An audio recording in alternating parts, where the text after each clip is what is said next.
All right, so now that we know that the sucker's a ripper, I thought I'd show you some of the comparisons between the 570 XMR and then the 450. So initially I was under the impression that this one was snorkeled because just like the XMR, because when you look at it, you're going to think, hey, those snorkels, you know, are just like XMR, so it's basically like an XMR. But when you start tearing this apart, we're going to start seeing some differences here between the two. So the one thing you're going to notice right away is it didn't come with this Radiolocate. I put this on. So what that means is on that one, your belt comes up from the bottom into the actual pod here. So I'll show you on this one. You just pop these off and you'll see under here, so that's your belt intake on the XMR. So you've got your belt is here, then your engine and your exhaust is here. Whereas on this one, right, it has a little screen, need to clean that. On this one, since I added this, it doesn't have that. So I'll tear into this real quick. I'll have to put the camera down to do it, and then I'll pick it up when I take the rivets out, and then I'll explain to you kind of how I did it. Okay, I got the plastic off. It's not terrible. There's a few of these, 4 of these on this side, 3 that come out this side. And what it is there's one right here, one goes here, and one goes right here, I guess. From the back, it's kind of hard to get at that one. So this is what it looks like with the plastic off. From the top, the two look pretty much the same. I'll show you. You got your battery. This is a stretch, so a little more room. You can kind of see that one. Basically looks the exact same. And then where the difference just start coming into play is down here. It's pretty straightforward. There's obviously a computer there. It's got this really nice heat shield. So the big thing, like, remember I mentioned on that one, the air intake has the belt sucks the air here. It blows the air out here, and the engine is here on that one. On this one, it sucks the belt right here. You can see there's actually a screen in there. So it sucks the air here, and it actually blows it out right here. So that is your depth right here, and it blows into this shield, and I guess that's to keep the muffler cool. So when you're sitting in the water, if it were to be idling in the water, that's your height right there to your belt. So that kind of sucks. I mean, as long as you keep some RPM, it shouldn't be a problem, but if not, yeah. And your spark plug is right here. So it's pretty good access. Like, you can do that on the trail, no problem. I mean, this would get hot. So if this was hot, you'd have to be careful, you burn yourself, but I mean, it's not too bad. There's your belt drain box. I'll just put this back. Your belt for your drain for your belt is right here. Looks pretty easy to change the belt. You don't have to take the wheel wells off or anything like that. Looks pretty straightforward that way. Pretty simple. The back end looks exactly the same as pretty well any other quad. Basically, they bolt it on right here, and then it bolts on right there. This is pretty much just the 450 back end. Nothing special back here. You got this cool little tray at the back. I really like this. It's got these tie hooks. That's really nice. I like the fact that there's a lot of metal.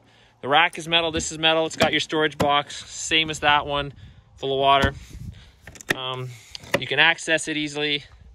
It comes with a hitch, which is actually nice that you can put a receiver in, because that one does not have a receiver hitch. It just has a spot where you can put like a ball. I don't know what this is, probably for a winch, which I may get in the future. We'll see, but it's got a nice tray for a winch. I'll probably get a tiger tail for it. One thing I wasn't too impressed with, no skid plates. You have to buy all that separately. Sticks are definitely going to come up in there. I've already driven this thing. That's why it's all dirty, as you saw. Grass wraps on those axles really bad. So with a skid plate, hopefully that'll solve that problem. The rear drive shaft looks pretty much like the 570 drive shaft. It's got some U-joints in it, nothing special. Like I said, this looks the exact same as any other thing. So where are the difference coming to play between the 570? And I'll show you on the 570 first before we get into that one. So I'll show you just a lot crowded. It's basically the same. You get throttle body, not too big a deal, but there's a lot of wires, very crowded. One spark plug here, the other one's on the other side. Now on this quad, it's really hard to get at that spark plug. You can't really get in through this way at all.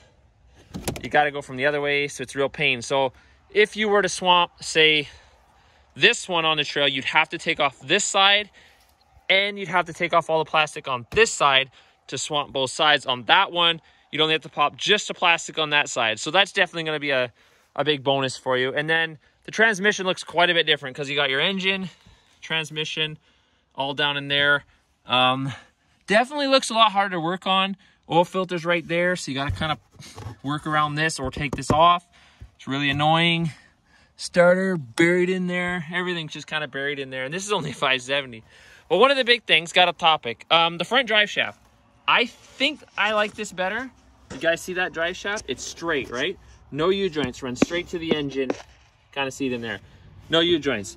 On this 450, which I know I'm going to hate, has U-joints. So you got way more you have to grease, and it runs on a funny angle up in there. Kind of goofy. I don't know why Can-Am did that.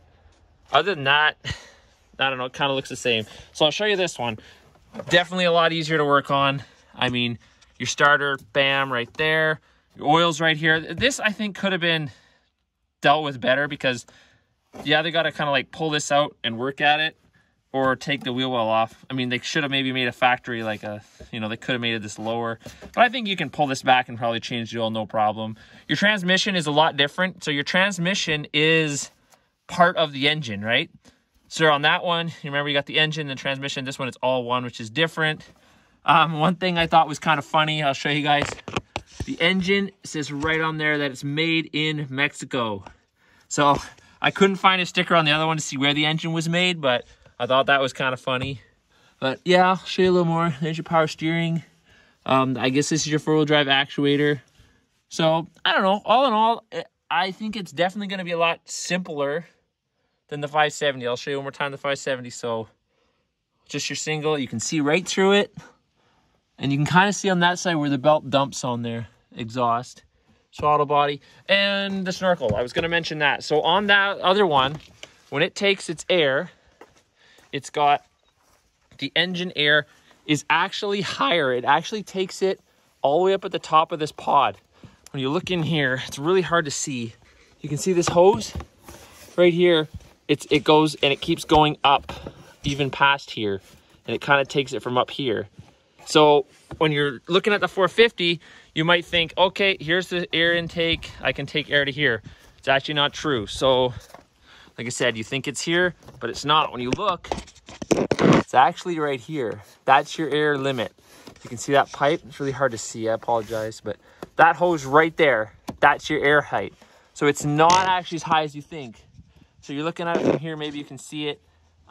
It's about here. Your snorkel height is there. So it's actually below. So it's deceiving.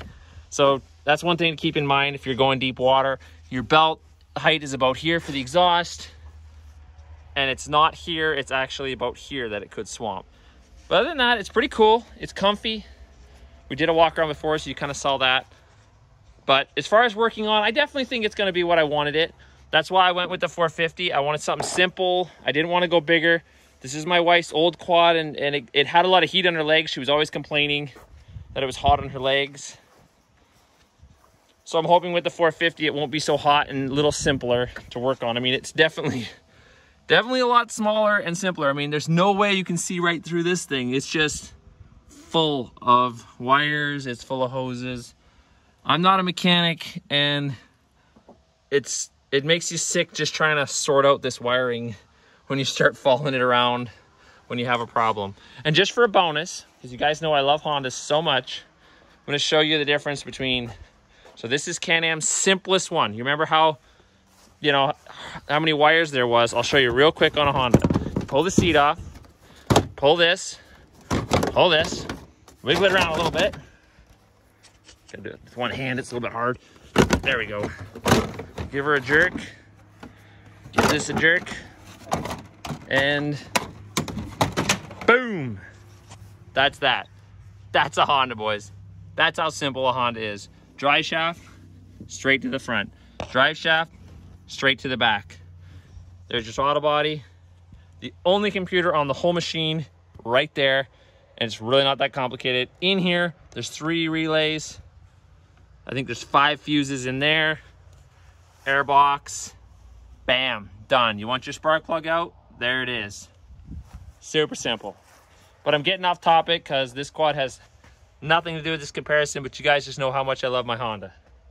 So anyways, all in all, I think it's going to be a good unit. We're going to go send it this weekend in the Skag. See how she does. I got some secret tires I want to put on here that I'll be revealing next video. So guys, go ahead, drop a comment. Let me know what you think of the 450. If you guys have one, let me know how you like it. You have a 650, definitely let me know how you like it. And I'll be posting more videos, so stay tuned. Thanks for watching.